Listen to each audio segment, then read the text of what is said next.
सभी प्रिय श्रोताओं को राधे कृष्ण।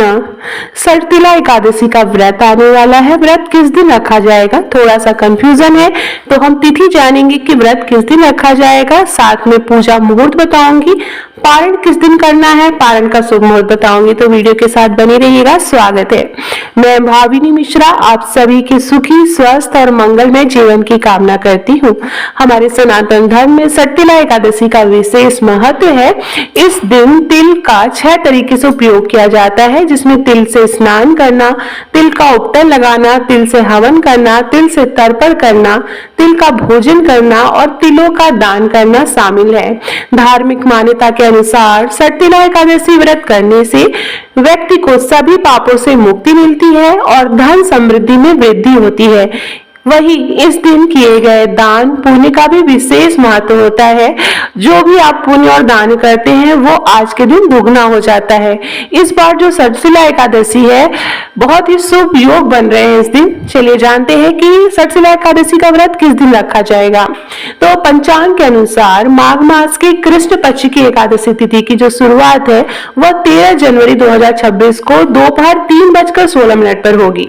एकादशी तिथि का जो समापन है 14 जनवरी को शाम के 5:52 पर होगा। ऐसे में उदया तिथि के आधार पर सरतिला एकादशी का जो व्रत है वह 14 जनवरी को ही रखा जाएगा।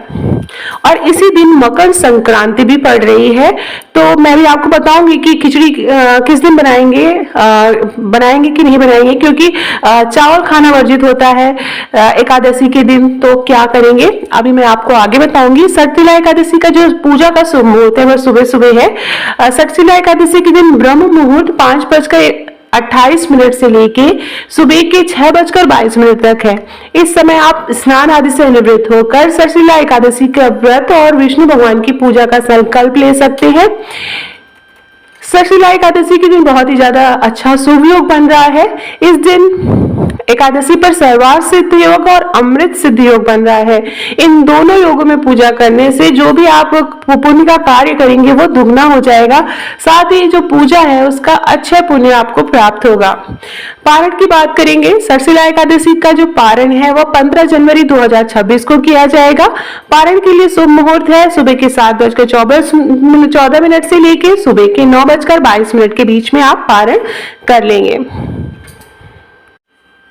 आइए जानते हैं सरतिला एकादशी का हम किन किन चीजों का दान करेंगे। इस पावन दिन अन्न का दान सर्वश्रेष्ठ माना जाता है। अन्न दान से न केवल भूखे का पेट भरता है बल्कि दाता के जीवन में भी सुख, संपत्ति, शांति और समृद्धि का वास होता है।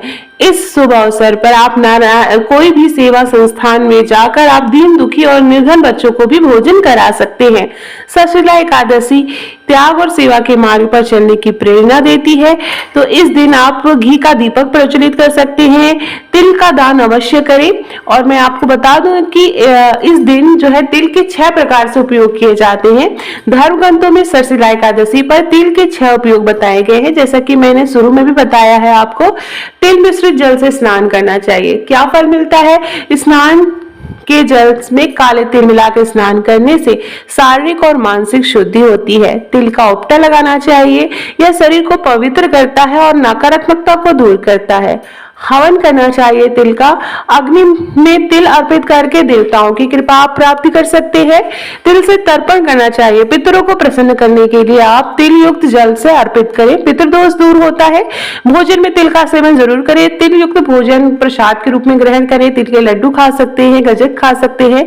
तिल का दान अवश्य करें। अपनी सामर्थ्य के अनुसार तिल का दान जरूर करना चाहिए। ये बहुत ही ज्यादा इसका महत्व है। तो ये थी सरतिला एकादशी व्रत के बारे में जानकारी। शॉर्ट में मैं आपको पूजा विधि भी बता दूं, बहुत ही सरल है। सरतिला एकादशी के दिन आप सुबह सुबह स्नान कर लेंगे, एक चौकी लेंगे, उस पर पीले रंग का वस्त्र बिछाएंगे, उसके ऊपर भगवान विष्णु और माँ लक्ष्मी की प्रतिमा स्थापित करेंगे। आप फोटो स्थापित कर सकते हैं।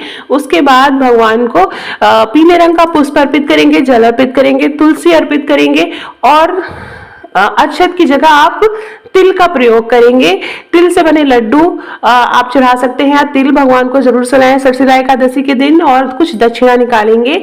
पूजा अर्चना करेंगे, विष्णु सहस्त्र नाम का आप पाठ कर सकते हैं। उसके बाद सरसिला एकादशी की व्रत कथा सुनेंगे, आरती करेंगे, प्रसाद घर के सभी सदस्यों में वितरित करेंगे। तो इस तरह से हमें सरसिला एकादशी की पूजा करनी है। तो वीडियो पसंद आए तो मेरे चैनल को आप जरूर सब्सक्राइब करिएगा। बहुत बहुत धन्यवाद ये वीडियो देखने के लिए। ओम नमो भगवते वासुदेवाय। राधे कृष्ण।